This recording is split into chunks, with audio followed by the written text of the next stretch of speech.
এক নির্জন গ্রামে বাস করতেন প্রবীণ রতনলাল, যার বয়স ৬২ ছুঁই ছুঁই। স্ত্রী বিয়োগের পর থেকে তিনি নিঃসঙ্গ।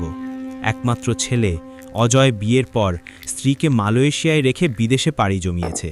বাড়িতে এখন শুধু রতনলাল আর তার পুত্রবধূ প্রিয়া। অজয় ফিরত বছরে একবার, বাকি সময়টা রতনলাল আর প্রিয়া নিঃসঙ্গতা কাটাতো বাড়ির উঠোনে। একদিন সকালে রতনলাল প্রিয়াকে চায়ের টেবিলে বসতে ইশারা করে এক গভীর দীর্ঘশ্বাস ফেলে বললেন, বেটি, এই একা জীবন আর ভালো লাগে না, আর কতদিন এইভাবে বাঁচব? ভাবছি আবার বিয়ে করব। প্রিয়া অবাক হলেও মুখে হাসি ফুটিয়ে বলল, আরে শ্বশুরমশাই, এই বয়সে কে আপনাকে বিয়ে করবে? আর আমি তো আপনার সঙ্গেই আছি। কিন্তু রতনলালের মন মানছিল না। তিনি বললেন, তুমি আছো ঠিকই, কিন্তু মনকে খুশি করার মতো কেউ নেই। এই একাকিত্ব খুব কষ্ট দেয়। এই একাকিত্বের যন্ত্রণা কি শুধুমাত্র রতনলালেরই ছিল, নাকি প্রিয়ার মনেও দানা বাঁধছিল একই শূন্যতা? প্রিয়া নরম সুরে বলল, শ্বশুরমশাই, আমি থাকতে এমন কথা কেন বলছেন? আমিও তো বুঝি একা থাকার কষ্ট কেমন। অজয় বিদেশ যাওয়ার পর অনেক দিন হয়ে গেল, সে তো বছরে একবার ফেরে। আমিও প্রায় নিজেকে একা অনুভব করি। কথাটি শেষ করে প্রিয়া চোখ নামিয়ে নিল, আর পরিবেশ এক অদ্ভুত নীরবতায় ছেয়ে গেল। কিছুক্ষণ পর প্রিয়া উঠে রান্নাঘরে গেল শ্বশুরের জন্য চা বানাতে। সে চায়ে একটি বিশেষ ভেষজ মিশ্রণ মিশিয়ে দিল। ফিরে এসে রতনলালকে চা পরিবেশন করল। রতনলাল কৌতূহল ভরে জানতে চাইলেন, এটা কি আমাকে আবার শক্তিশালী করে তুলবে? আমার যৌবন ফিরিয়ে দেবে? প্রিয়া হালকা হেসে বলল, আগে পান করুন, তারপর প্রভাব নিজেই দেখুন। রতনলাল এক ঢোকে চা পান করে ফেললেন। ঠিক তখনই প্রিয়ার ফোন বেজে উঠল। স্বামী অজয় ওপাশ থেকে খুশি হয়ে জানালো সে ২-৩ দিনের মধ্যেই বাড়ি ফিরছে, অফিসে ছুটি থাকায়। অজয় জানতে চাইল বাবা কেমন আছেন। প্রিয়া সহজ সুরে বলল, আপনার বাবা তো এইমাত্র আমাকে ডাকছিলেন। ফোন রেখে প্রিয়া ঘরে ফিরে দেখে রতনলাল বিছানায় গভীর ঘুমে আচ্ছন্ন, মুখে শান্তির ছাপ। পরের দিন সকালে অজয় বাড়িতে ফিরলে সবার মন আনন্দে ভরে উঠল। অজয় প্রস্তাব দিল তারা ৩ জন মুম্বাই ঘুরতে যাবে। মুম্বাই পৌঁছে অজয় একটি ফ্ল্যাট ভাড়া নিল। একদিন অজয় আর প্রিয়া যখন বাইরে ঘুরতে যাচ্ছিল, রতনলাল বিরক্ত হয়ে বললেন, আর আমাকে একা ফেলে রেখে যাচ্ছ? আমি এখানে একা কি করব? অজয় তাকে একটি নতুন স্মার্টফোন কিনে দিল এবং বলল, বাবা, এখন আপনি দুনিয়ার সব কিছু দেখতে পারবেন। অজয় রতনলালের দেখাশোনার জন্য একজন পরিচারিকাও রেখেছিল। কিছুদিন পর সন্ধ্যায় রতনলাল নতুন ফোনে চ্যাটগ্রাম অর্থাৎ ইনস্টাগ্রাম দেখতে শুরু করলেন। হঠাৎ একটি মেয়ের হাসির ভিডিও এলো, যেখানে সে মোবাইল নম্বরও দিচ্ছিল। রতনলাল তৎক্ষণাৎ নম্বরটি কপি করে মেয়েটিকে ফোন করলেন। দুজনের মধ্যে কথা শুরু হলো। রতনলাল ইতস্তত করে বললেন, বেটি, তুমি খুব সুন্দর দেখতে। মেয়েটি প্রভাবিত হল এবং তাদের মধ্যে দীর্ঘ কথোপকথন চলল। ধীরে ধীরে রতনলাল মেয়েটির প্রতি আকৃষ্ট হলেন। ফোনে কথা বলতে বলতে রতনলাল মেয়েটিকে তার ফ্ল্যাটে আসা আমন্ত্রণ জানালেন। কিছুদিন পর মেয়েটি সত্যিই এলো। সেদিন রতনলাল নিজেকে যুবক দেখানোর জন্য সেজেগুজেছিলেন। মেয়েটি পানীয় চাইলে রতনলাল ফ্রিজ থেকে বোতল নিয়ে এলেন। দুজনে পানীয় খেতে খেতে গল্প করল। কিছুক্ষণ পর মেয়েটি প্রস্তাব দিল, কেন আমরা দুজনে কোনো গেস্ট হাউসে যাই না? সেখানে আরও মজা হবে। রতনলাল প্রথমে ইতস্তত করলেও পরে রাজি হলেন। পরিচারিকাকে ফ্ল্যাটের খেয়াল রাখতে বলে তারা দুজনে শহরের একটি গেস্ট হাউসে চলে গেল। গেস্ট হাউসের ঘরে পৌঁছে রতনলাল বললেন, প্রথমবার এমন একজন মেয়েকে পেলাম যে আমাকে খুশি করার চেষ্টা করছে। নিজেকে ভাগ্যবান মনে করি। মেয়েটি হেসে বলল, এটাই তো আমার কাজ, কিন্তু বিনিময়ে আমার প্রচুর টাকা চাই। রতনলাল বললেন, আমার কাছে অনেক টাকা আছে, যত খুশি নাও, শুধু আমার সঙ্গ দাও। তারপর তারা ঘনিষ্ঠ হল। কিছুক্ষণ পর মেয়েটি গম্ভীরভাবে বলল, আমি তোমার সঙ্গে বিয়ে করতে প্রস্তুত। ঠিক তখনই রতনলালের ফোনে কল এলো।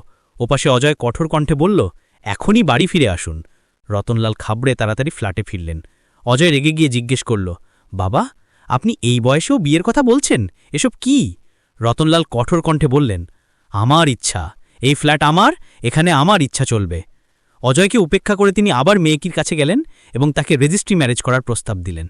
মেয়েটি রাজি হল। পরের দিন সকালে রতনলাল বাড়ি থেকে বের হতে যাচ্ছিলেন, তখন অজয় তাকে থামিয়ে উদ্বিগ্ন কণ্ঠে বলল, বাবা, আপনি ভুল করছেন, এই মেয়েটি ভালো নয়, এ আপনাকে ধ্বংস করে দেবে। কিন্তু রতনলাল তার কথা শুনলেন না এবং বেরিয়ে গেলেন। দুপুর গড়াতেই রতনলাল রেজিস্ট্রি ম্যারেজ করে সেই মেয়েটিকে তার স্ত্রী বানিয়ে ফ্ল্যাটে নিয়ে এলেন। অজয় আর প্রিয়া হতবাক হয়ে একে অপরের দিকে তাকিয়ে রইল। রতনলাল তাদের ডেকে বললেন, এসো, তোমাদের দুজনকে আমার নতুন স্ত্রীর সঙ্গে পরিচয় করিয়ে দিই। দেখো এ এখন তোমাদের মা। মেয়েটি হেসে বলল, জি হ্যাঁ, আমারও একটি বড় ছেলে আর পুত্রবধূ আছে। সন্ধ্যায় মেয়েটি রতনলালকে নিয়ে গেস্ট হাউসে খেতে যাওয়ার প্রস্তাব দিল। তারা রাত সেখানেই কাটাল। সকালে অজয় বাবার ঘরে উকি দিয়ে খালি দেখল। কিছুক্ষণ পর রতনলাল তার নতুন স্ত্রীর সঙ্গে ফিরলেন। মেয়েটি রতনলালের কাছে কেনাকাটার জন্য টাকা চাইল, যা অজয় নিজের চোখে দেখল। অজয় রেগে প্রিয়াকে বলল, এই মেয়েটি বাবাকে শেষ করে দেবে, এ প্রতিদিন নতুন নতুন চাহিদা তুলবে। অজয় সাহস করে বাবার ঘরে গিয়ে মেয়েটিকে বলল, আমার বাবা তোমার প্রতিটি বায়না মেনে চলছেন, এসব আর কতদিন চলবে?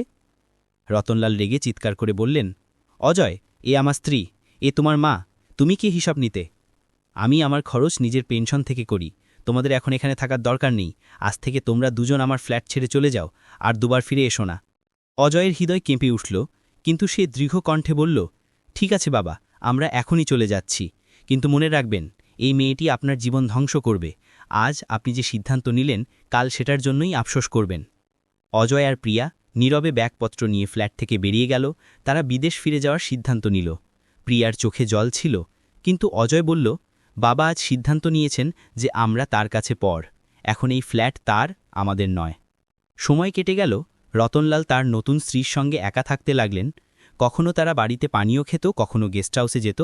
একদিন সন্ধ্যায় মেয়েটি রতনলালকে চা বানিয়ে দিল, তাতে অজ্ঞান করার ভেষজ মিশ্রণ মিশিয়ে। চা পান করে রতনলাল ঘুমিয়ে পড়লে মেয়েটি সুযোগ বুঝে আলমারি থেকে সমস্ত গয়না আর নগদ টাকা নিয়ে ফ্ল্যাট থেকে পালিয়ে গেল। রতনলালের ঘুম ভাঙলে তিনি ঘর ছড়িয়ে ছিটিয়ে দেখলেন, আর মেয়েটি গায়েব, আলমারি খালি। ঘাবড়ে তিনি মেয়েটিকে ফোন করলেন, কিন্তু মোবাইল বন্ধ। রতনলাল থানায় গেলেন এবং পরিদর্শকের কাছে সমস্ত ঘটনা খুলে বললেন। পরিদর্শক হেসে বললেন, তোমার ৬২ বছর বয়স, আর তুমি ২৫ বছরের মেয়ের সঙ্গে বিয়ে করলে? বোঝনি এটা সব ছলনা ছিল? রিপোর্ট লিখে রতনলাল বাড়ি ফিরলেন। বারবার মেয়েটিকে ফোন করলেন, কিন্তু নম্বর বন্ধ। তখনই তার ছেলে অজয়ের কথা মনে পড়ল, যে বলেছিল এই মেয়ে তাকে ধ্বংস করবে। রতনলাল দীর্ঘশ্বাস ফেলে বললেন, ওই মেয়েটির কথায় আমি অজয় আর প্রিয়ার সঙ্গে অন্যায় করেছি। জানি না ওরা আমাকে ক্ষমা করবে কিনা। তিনি তৎক্ষণাৎ অজয়কে ফোন করলেন। বিদেশে অজয় ফোন তুলে কঠোর কণ্ঠে বলল, বাবা, এখন আর কোনো হিসাব বাকি আছে? রতনলালের কণ্ঠ কাঁপছিল, বেটা, আমি ক্ষমার যোগ্য নই। দেরিতে হলেও আমি মানছি যে আমি বড় ভুল করেছি। আমাকে আর তোমার মায়ের মতো পুত্রবধূকে ক্ষমা করে দাও, ওই মেয়েটি আমাকে ধোঁকা দিয়েছে। অজয় তিক্ত কণ্ঠে বলল, বাবা, এখন আপনার নতুন বিয়ে বা ধোঁকার গল্পের সঙ্গে আমাদের কোনো সম্পর্ক নেই। আপনি আমাদের অপমান করে বাড়ি থেকে তাড়িয়েছিলেন, আমাদের আর আপনার মধ্যে এখন কোনো সম্পর্ক বাকি নেই।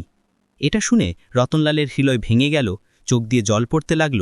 তিনি ফোনে প্রিয়াকে বললেন, বৌমা, তুমি তোমার স্বামীকে বোঝাও, আমাকে ক্ষমা করে দাও।